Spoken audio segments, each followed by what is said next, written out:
Mari kita berdoa Bapak Ibu sekalian. Ya Tuhan, biarlah setiap kami mengalami Tuhan secara pribadi. Biarlah keselamatan, biarlah berkat, biarlah anugerah yang berasal daripada Tuhan sungguh menyentuh kami, menjamah kami, memenuhi hati kami, menjadikan kami pribadi-pribadi yang lebih baik. Semakin lama kami ikut Yesus, semakin kami menjadi serupa seperti Yesus. Kalau Tuhan adalah Tuhan yang penuh dengan kasih, biarlah kami yang terlebih dulu merasakan kasih yang tak bersyarat itu. Dan biarlah kami yang juga terlebih dulu mempraktekkan kasih yang tanpa syarat itu sebelum kami menuntut orang lain mengasihi tanpa syarat.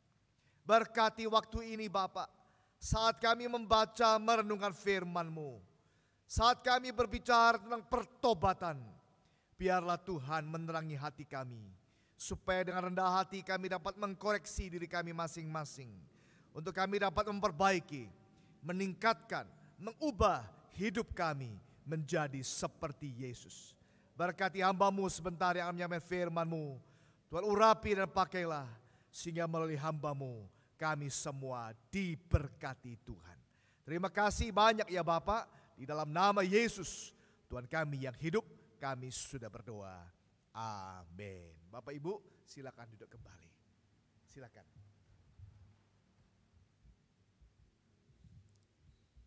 Ya, Shalom Bapak Ibu Saudara-saudari yang terkasih. Ya, puji Tuhan, hari ini kita dapat berkumpul kembali di pagi hari yang cerah ini, bersama-sama untuk memuji dan memuliakan nama Tuhan, juga merenungkan kebenaran firman Tuhan. Ya, Bapak Ibu, sebelum saya masuk ke dalam perenungan firman Tuhan, izinkan saya sebelumnya untuk berterima kasih kepada Gembala Jemaat, segenap hamba Tuhan dan majelis, serta seluruh jemaat sekalian yang telah memberikan saya kesempatan pada hari ini untuk berbagi perenungan akan firman Tuhan. Ya, walaupun saya di sini sudah hampir setahun, tapi saya ingin kembali memperkenalkan diri saya. Nama saya adalah Philip Fernando Kahimpong, asal saya dari Lampung. Saya berjemaat di GKMI Shalom, Lampung. Jadi saya adalah orang GKMI. Sejak kecil saya beribadah di GKMI, yaitu di GKMI Shalom di Lampung. Saya adalah mahasiswa yang berkuliah di Universitas Kristen Duta Wacana, Yogyakarta. Ya. Itu sekian perkenalan yang singkat dari saya. Mari kita bersama membaca firman Tuhan yang diambil dari Injil Matius pasal 1 ayat 1 sampai 17.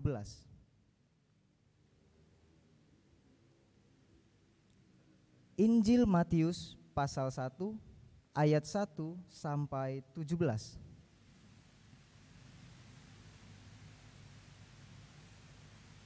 Sudah ketemu semuanya?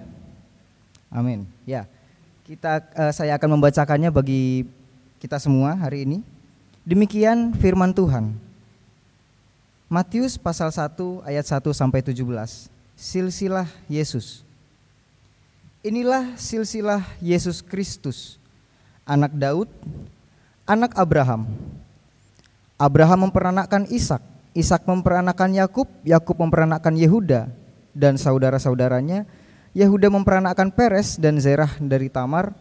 Peres memperanakkan Hezron, Hezron memperanakkan Ram, Ram memperanakkan Aminadab, Aminadab memperanakkan Nahason, Nahason memperanakkan Salmon, Salmon memperanakkan Boas dari Rahab, Boas memperanakkan Obed dari Rut, Obed memperanakkan Isai, Isai memperanakkan Raja Daud, Daud memperanakkan Salomo dari istri Uria, Salomo memperanakkan Rehabeam, Rehabeam memperanakkan Abia, Abia memperanakkan Asa, Asa memperanakkan Yosafat, Yosafat memperanakkan Yoram, Yoram memperanakkan Uzia, Uzia memperanakkan Yotam, Yotam memperanakkan Ahas, Ahas memperanakkan Hizkia, Hizkia memperanakkan Menasye, Menasye memperanakkan Amon, Amon memperanakkan Yosia, Yosia memperanakkan Yekonya dan saudara-saudaranya pada waktu pembuangan ke Babel.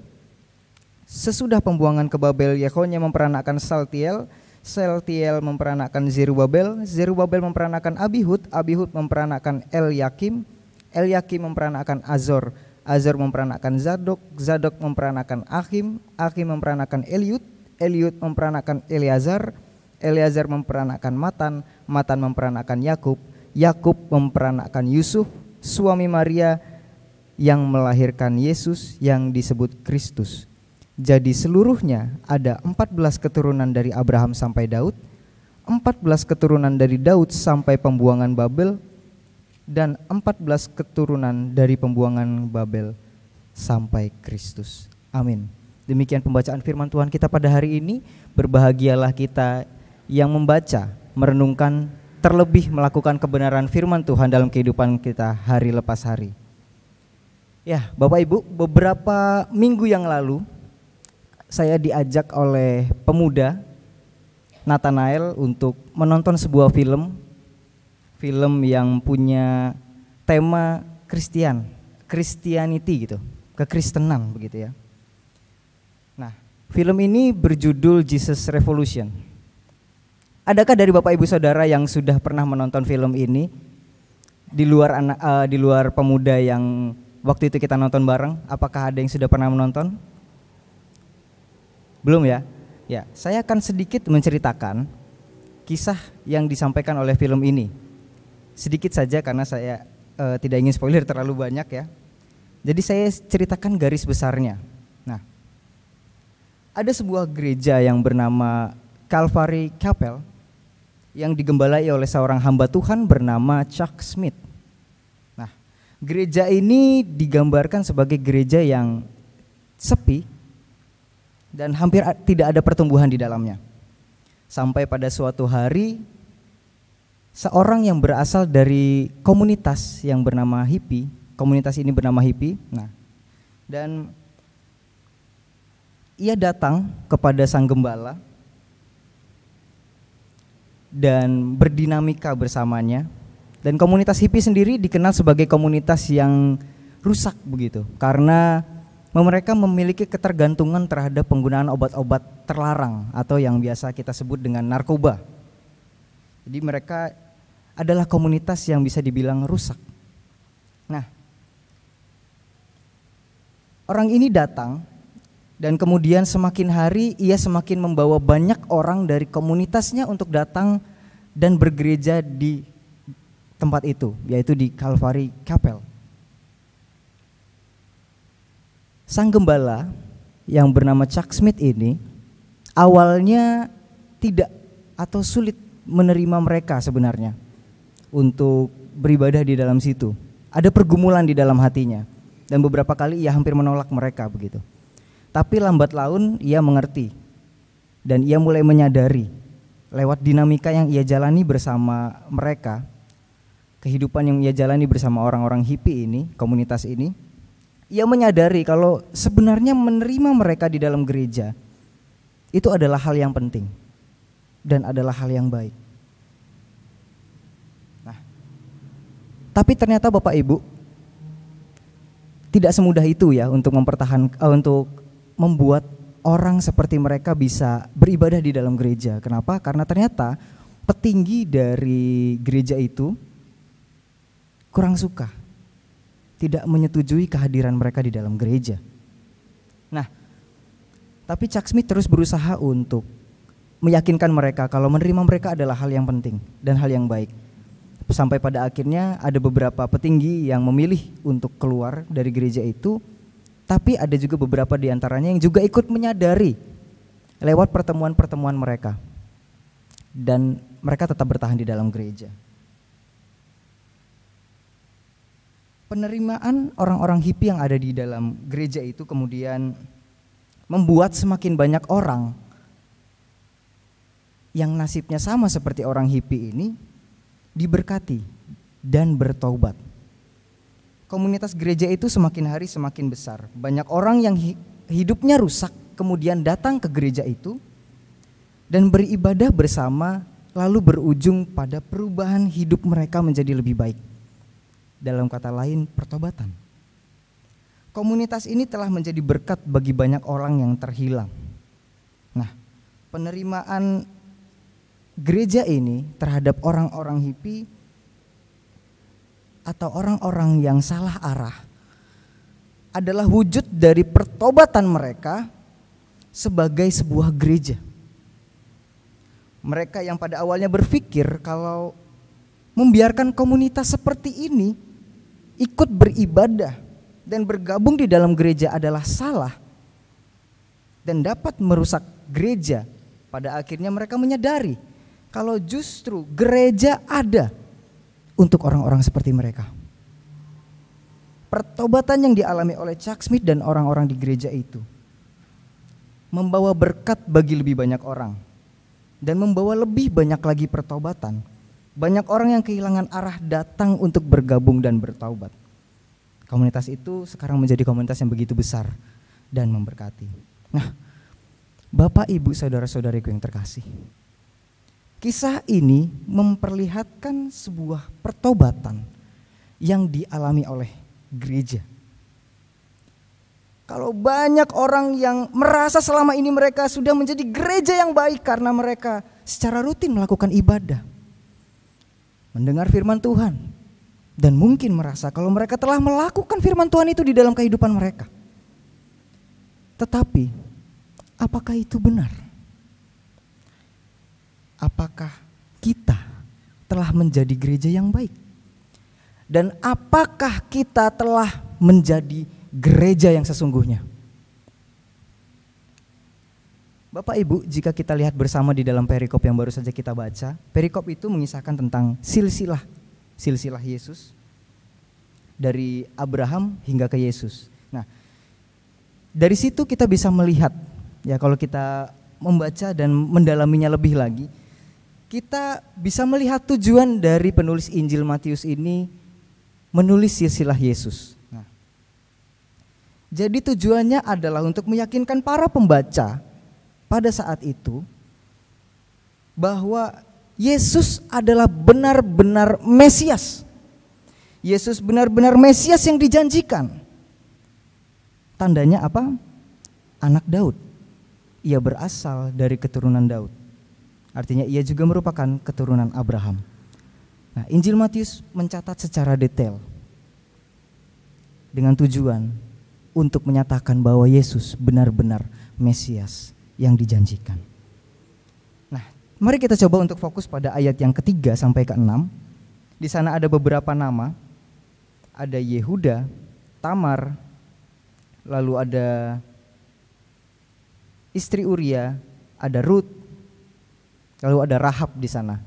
Nah, ini nama-nama yang cukup unik ya kalau kita lihat dalam silsilah Yesus. Yesus ini adalah Mesias sebagai raja. Tetapi dalam silsilahnya ada beberapa orang yang cukup unik untuk kita telusuri. Nah, ternyata Bapak Ibu, dalam silsilah nenek moyang Yesus ada beberapa orang yang bukan merupakan orang Israel. Seperti Tamar. Tamar adalah wanita Kanaan yang menjebak Yehuda. Rahab, kita semua tahu melalui kisah Yosua, Rahab merupakan seorang pelacur di kota Yeriko. Rut adalah putri Moab. Lalu Batsheba, istri Uria, orang Het itu. Kalau kita lihat juga, beberapa dari mereka adalah orang yang pernah melakukan dosa. Seperti kita bisa melihat di sini, Tamar. Tamar adalah menantu Yehuda yang bersundal dengan Yehuda tanpa Yehuda ketahui. Artinya ia melakukan hubungan suami istri dengan mertuanya sendiri. Sehingga ia memiliki anak namanya Peres dan Zerah. Kita juga bisa melihat di sana ada Rahab, dan sepertinya memang ini adalah Rahab yang sama dengan yang ada di dalam kisah Yosua, kisah penyerbuan ke Yeriko ya. kalau kita melihat tujuan dari silsilah ini tadi. Nah, Matius mengambil silsilah yang ada di dalam Rut pasal 4 ayat 21. Di sana ada catatan mengenai silsilah juga. Di sana dikatakan kalau Salmon memperanakkan Boas. Nah, maka Matius menuliskan bahwa ternyata Salmon memperanakkan Boas dari Rahab.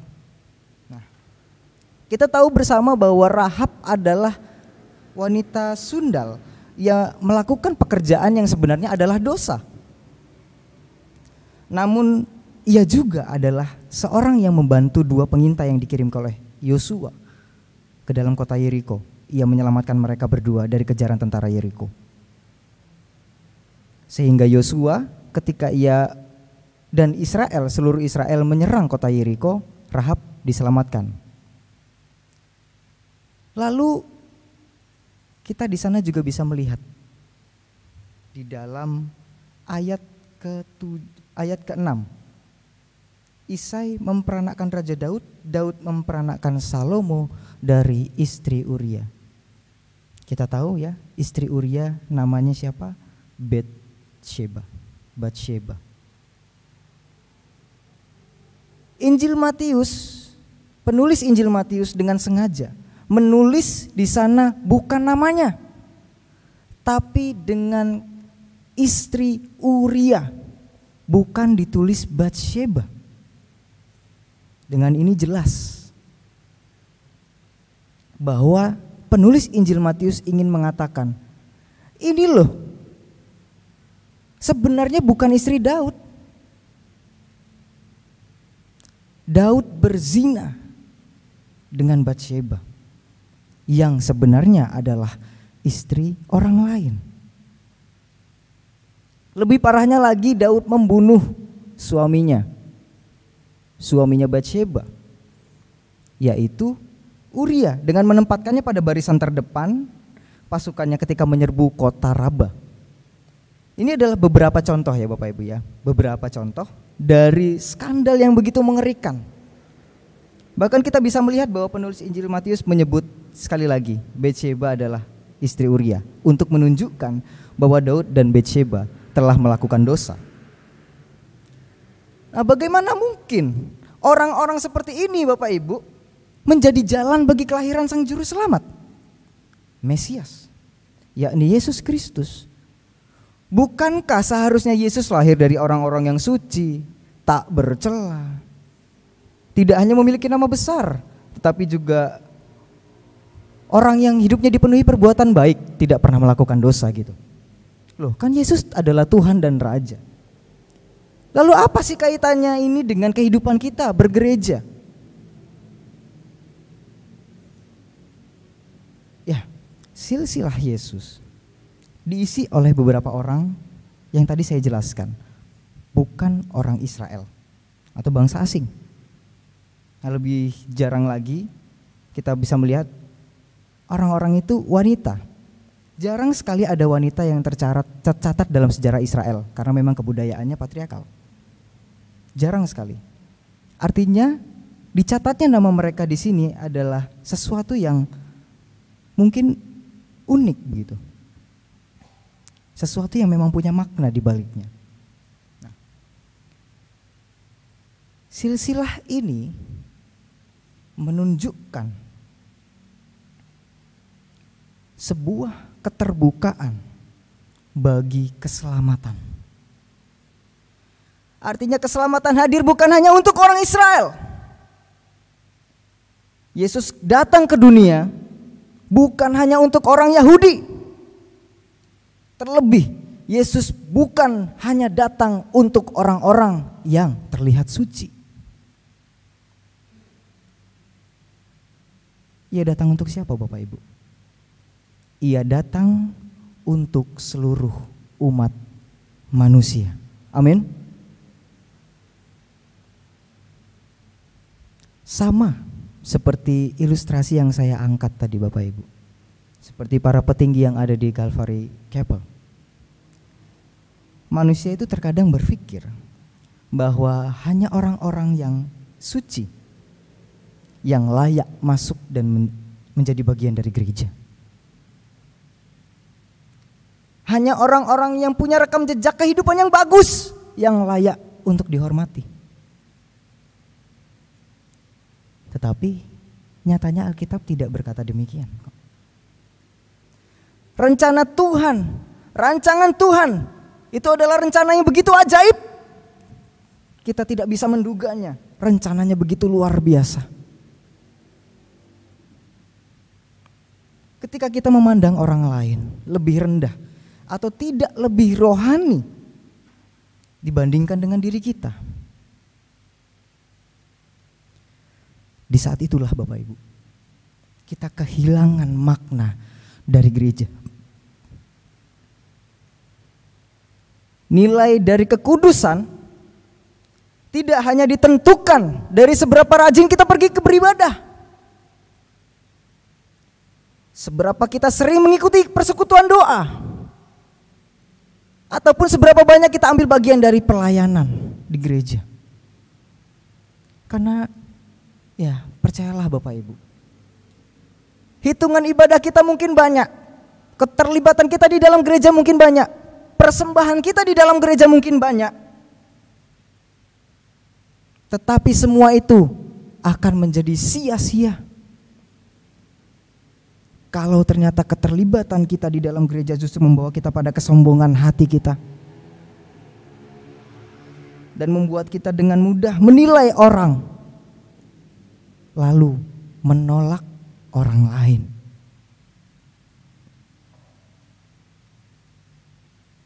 Ya, banyak orang memang seperti contoh yang tadi saya sampaikan ya, dengan mudah menilai orang lain. Saya ingat sedikit cerita dari yang disampaikan oleh Bu Gracia Lina tadi malam di Pemuda. Saya setuju karena saya juga sering memiliki pengalaman ini gitu. Jadi ada orang yang menilai peribadatan di suatu gereja begitu ya. Mungkin Bapak Ibu pernah merasakan juga. Ada orang yang kadang berkata, aku gak mau pergi ke gereja ini. Kenapa? Gak ada rohnya. Kayak rohnya itu kurang gitu loh. Gak ada rohnya katanya. Bagaimana cara kita mengukur roh dalam satu gereja ya? Bukankah roh Allah itu selalu berserta dengan kita ya? Agak aneh memang. Tapi ini kenyataan. Banyak orang yang memang sering kali menilai peribadatan dalam suatu gereja. Nah, ini realita yang sering kali terjadi dalam gereja ya Bapak Ibu ya. Dulu ketika saya pelayanan di Lampung juga, itu saya pernah ditegur memang waktu main musik. Saya ditegur waktu khotbah lagi, saya pernah cerita ini sama teman-teman pemuda. Waktu khotbah, waktu pendetanya khotbah, saya ditegur perihal lagu Mulia Bagi Bapa, Gloria Patri. Kan saya main musiknya Gloria Patri itu mulia bagi Bapa, lambat sekali gitu. Ya mungkin kalau enggak ini bisa tidur orang ya kali ya. Lambat sekali gitu. Lalu pendetanya bilang ke saya, Mas, agak dicepetin. Itu kalau Gloria Patrinya seperti itu, setan ada di depan gereja itu nanti kipas-kipas katanya gitu. Karena kurang semangat katanya gitu. Ya ini soal teknis ya Bapak Ibu ya. Ini soal teknis. Tapi memang seperti yang saya contohkan tadi, beberapa orang mudah sekali untuk menilai orang lain begitu ya. Kemarin kami juga ada pelatihan WL dan Singer, ada banyak hal yang kami dapatkan di sana. Teknis itu hal yang memang penting, tapi bukan itu yang utama. Yang utama adalah dasar firman-Nya dan motivasinya dalam melayani. Nah Bapak Ibu, demikian juga dalam kehidupan kita bergereja. Datang ke gereja, beribadah, itu kalau kita sedang bernyanyi ibarat masalah teknis. Kita datang ke gereja, jalan ke gereja. Penting, iya penting. Tetapi hati kita yang membuat kita datang ke gereja itu jauh lebih penting. Kita harus bisa menjaga diri, Bapak Ibu. Jangan sampai Jangan sampai kita terjerumus ke dalam dosa ketika kita justru sedang berusaha mengusahakan kehidupan rohani. Gitu. Karena begini, kenikmatan dari dosa, godaan dari dosa itu tidak hanya datang, tidak hanya muncul dari hal-hal yang sifatnya duniawi. Tetapi ternyata godaan dari dosa itu juga muncul dari kegiatan yang mungkin kita lakukan yang sifatnya rohani. Maka dari itu Bapak Ibu, jangan sampai kita pergi ke gereja hanya karena rutinitas belaka. Jangan sampai kita ke gereja melakukan pelayanan agar kita terlihat lebih suci dibanding yang lain, untuk mendapatkan penghargaan dari orang lain. Jangan sampai kita dibutakan oleh kerohanian yang salah. Gereja harus terbuka bagi siapapun. Gereja harus menerima setiap orang yang mau datang kepada Tuhan. Tidak ada yang merasa diri lebih rendah. Tidak ada orang yang merasa lebih tinggi dari yang lain. Atau bahkan tidak ada yang merasa lebih suci. Karena apa? Karena kita semua sama-sama makhluk yang tak luput dari dosa. Jadi tidak ada yang bisa kita banggakan dalam hidup kita ini sebenarnya. Yang bisa kita banggakan hanya Yesus Kristus. Semua manusia itu sudah berdosa. Tetapi hanya karena perkenanan Yesus, hanya karena pengorbanan Yesus, kita dibenarkan dan kita diselamatkan. Maka Bapak Ibu, pertanyaannya sekarang adalah, seandainya ada seorang yang merupakan mantan pengguna narkoba, contoh saja ya, seandainya ada seorang yang merupakan mantan pengguna narkoba dan pembuat onar ingin mendekat pada Tuhan dan beribadah di sini, apakah kita mau menerimanya?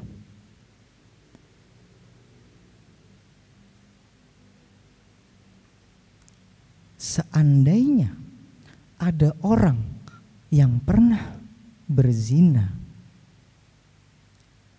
lalu ingin memperbaiki diri,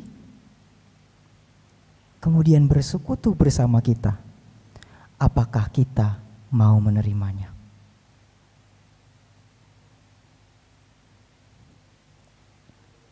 Seandainya kita punya masalah dengan sesama kita, anggota GKMI Semarang, maukah kita saling memaafkan dan terbuka untuk saling memperbaiki diri? Gereja yang bertobat adalah gereja yang terbuka bagi siapapun untuk saling memperbaiki. Karena keselamatan sekali lagi adalah bagi seluruh umat manusia.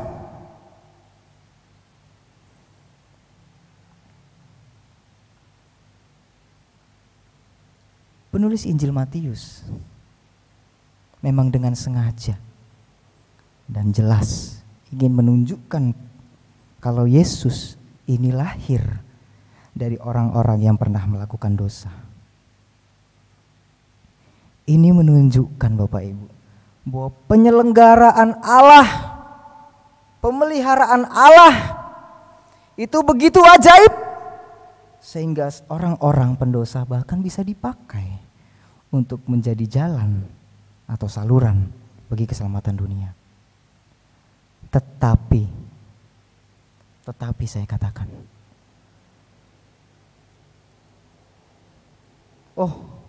kalau begitu berarti Tuhan mengizinkan kita melakukan dosa dong. Wong pada akhirnya orang-orang berdosa ini juga dipakai kok jadi jalan keselamatan. Tidak. Dosa adalah dosa. Besar kecilnya tidak bisa kita ukur. Salah satu contohnya siapa? Daud. Apakah kemudian Tuhan mentoleransi dosanya? No. Daud tetap mendapatkan hukuman. Tuhan memberikan hukuman melalui peringatan Nabi Nathan. Kemudian anak pertama dari hasil perzinahannya dengan Batsyeba meninggal. Lalu kemudian di kehidupan mereka selanjutnya ada banyak hal-hal buruk yang kemudian diterima oleh Daud sebagai bentuk penghukuman. Karena ia tidak hidup sejalan dengan keinginan Allah.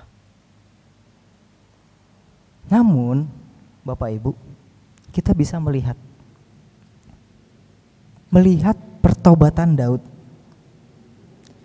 Ia menyesali perbuatannya dan memohon ampun. Ya, kalau kita lihat juga Batsyeba memang tidak diceritakan dengan jelas apakah kemudian ia bertobat atau tidak. Namun kita bisa melihat dalam kisah Daud seterusnya hingga masa tuanya adalah yang menemani Daud hingga masa tuanya adalah Batsyeba. Ia tidak lagi berkonfrontasi dengan Nathan, dan anaknya Salomo diangkat menjadi penerus Daud.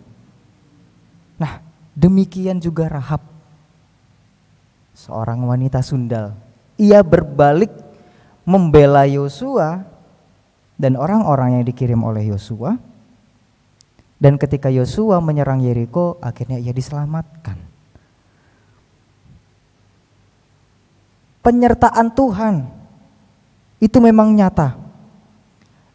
Kalau ia membuat suatu rancangan, tidak ada yang bisa menghalanginya. Bahkan ia bisa memakai pendosa bagi jalan kelahiran Yesus. Tetapi sekali lagi saya katakan, Tuhan tidak ingin kita melakukan dosa. Penyelenggaraan Allah memang luar biasa. Berkat Tuhan memang selalu mengalir dalam kehidupan kita, sekalipun kita menyadari bahwa kita adalah makhluk yang berdosa. Tetapi yang jadi persoalan Bapak Ibu, kalau kita hidup bergereja,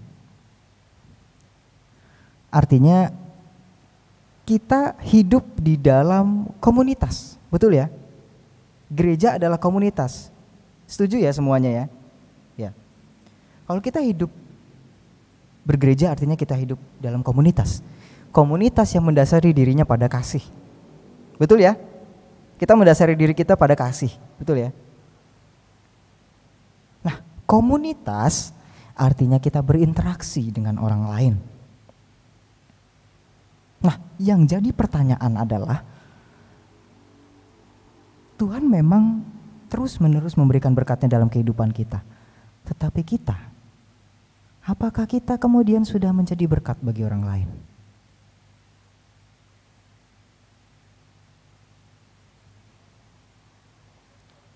Terlebih, ikatan komunitas yang ada di dalam gereja itu tidak sama dengan organisasi yang ada pada umumnya ya. Gereja mendasari diri pada nilai hidup dan persekutuan di dalam Yesus Kristus.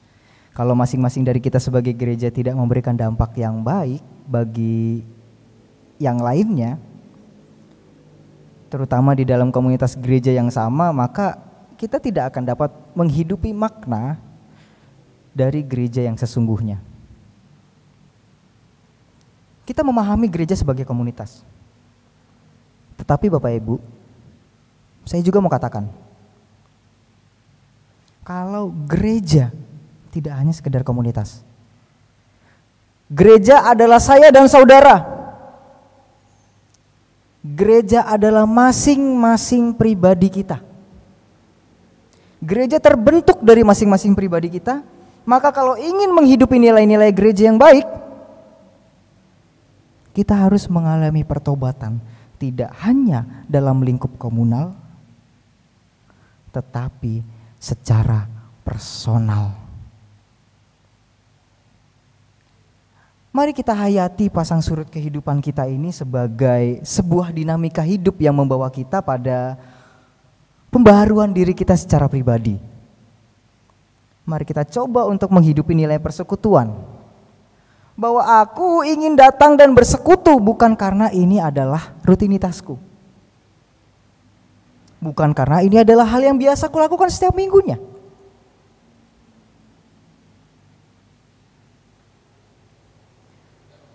Yang rasanya kalau tidak dilakukan itu kurang afdol gitu ya. Tidak begitu. Tetapi hidupilah nilai. Kalau kita mau datang ke gereja, itu karena kita ingin mengalami perjumpaan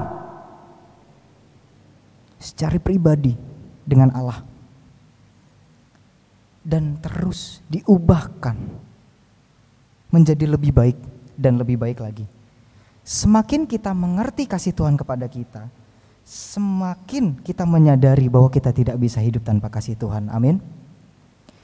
Semakin kita menyadari demikian, maka kita akan semakin mengasihi orang-orang yang ada di sekitar kita. Kita tidak lagi memberikan penilaian pada orang lain, tapi justru membantu mengubahkan kehidupan orang lain menjadi lebih baik. Saya percaya pertobatan yang dialami secara personal akan berlanjut pada pertobatan secara komunal. Ketika orang merasa diberkati oleh satu pribadi, maka ia akan membawa berkat bagi pribadi lainnya dan pada akhirnya membawa pertobatan yang lebih banyak lagi. Amin. Kita mau hidupi nilai-nilai gereja ini, Bapak Ibu. Inilah yang saya renungkan dan saya yakini. Seperti dari beberapa kisah orang yang terdapat dalam silsilah Yesus yang baru saja kita bahas, dan kisah yang saya ceritakan melalui film dengan judul Jesus Revolution. Saya dan saudara semua merupakan manusia yang tak luput dari dosa. Saya tidak tahu seberapa besar dosa yang mungkin pernah kita lakukan, karena saya sendiri tidak bisa mengukur dosa. Begitu juga dengan saudara. Hanya Tuhan yang tahu dan bisa. Tetapi percayalah, Tuhan begitu mengasihi kita. Ia tetap mencurahkan berkat-Nya kepada kita walau kita menyadari kita adalah makhluk yang berdosa. Kalau kita menyadari bahwa kita adalah orang berdosa dan dengan rendah hati mengaku kepada Tuhan dan bertobat, maka kita juga bisa menjadi saluran berkat bagi sesama kita. Gereja bukan hanya gedung, tetapi gereja adalah saya dan saudara. Dasar iman kita sama, yakni Yesus Kristus. Maka kita juga harus bisa bersekutu di dalam nilai teladan dan ikatan yang sama, yakni di dalam Yesus Kristus. Mengamalkan nilai yang diajarkan oleh Yesus. Dan kalau kita mau menjadi gereja yang sesungguhnya, maka jadilah gereja yang mengalami pertobatan, baik itu secara pribadi maupun komunal. Terbukalah untuk saling memahami dan memperbaiki diri. Maka saya dan saudara akan menjadi berkat bagi sesama dan menjadi kemuliaan bagi nama Tuhan. Amin. Mari kita bersatu di dalam doa. Tuhan, kami mengucap syukur oleh karena perkenanan-Mu di dalam kehidupan kami yang begitu luar biasa. Kami mau mengucap syukur Tuhan untuk setiap berkat yang Kau limpahkan di dalam kehidupan kami. Kami sama sekali tidak bisa menghitungnya Bapa. Apa yang kami lakukan hari ini, pelayanan yang mungkin bisa kami berikan tidak sebanding Tuhan dengan berkat yang telah Kau curahkan di dalam kehidupan kami. Tetapi Tuhan, saat ini Tuhan, kami telah merenungkan Tuhan kebenaran firman-Mu. Kami mau Tuhan mengubahkan hidup kami. Kami mau Tuhan menjadi gereja yang bertobat. Kami mau datang ke gereja tidak hanya karena rutinitas kami Tuhan, tetapi kami juga mau Tuhan datang ke gereja karena ingin berjumpa denganmu. Kami mau mengalami Tuhan, mengalami Engkau di dalam kehidupan kami. Kami mau diubahkan menjadi lebih baik dan lebih baik lagi Tuhan, sehingga kehidupan kami dapat seturut dengan keinginan-Mu Tuhan. Kami berdoa Tuhan, bagi gereja-Mu ini Tuhan, kiranya gereja-Mu ini Tuhan semakin bertumbuh, semakin maju, persekutuannya semakin kuat ikatan yang ada di dalamnya Tuhan. Semakin kuat kasihnya kepada sesama, terlebih semakin kuat ya Tuhan kasihnya kepada Engkau Tuhan. Sehingga Tuhan gereja ini benar-benar menjadi gereja, benar-benar menjadi gereja yang menjadi berkat bagi sesama dan menjadi kemuliaan bagi nama-Mu Tuhan.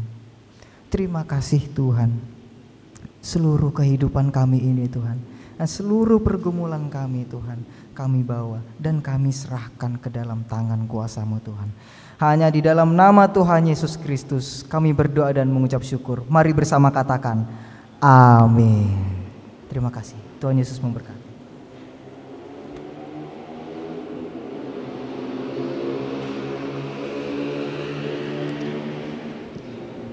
Bapak Ibu Saudara, marilah kita menjadi gereja yang mengalami pertobatan, gereja yang terbuka bagi semua orang. Sebentar kita akan memberikan persembahan kita. Mari kita mempersiapkan hati untuk memberikan persembahan kepada Tuhan. Lalu saya akan membacakan ayat pengantar persembahan kita dari Mazmur yang ke-51 ayat yang ke-17 sampai 19. Demikian firman Tuhan. Ya Tuhan, bukalah bibirku supaya mulutku memberitakan puji-pujian kepadamu. Sebab Engkau tidak berkenan kepada korban sembelihan, sekiranya kupersembahkan korban bakaran.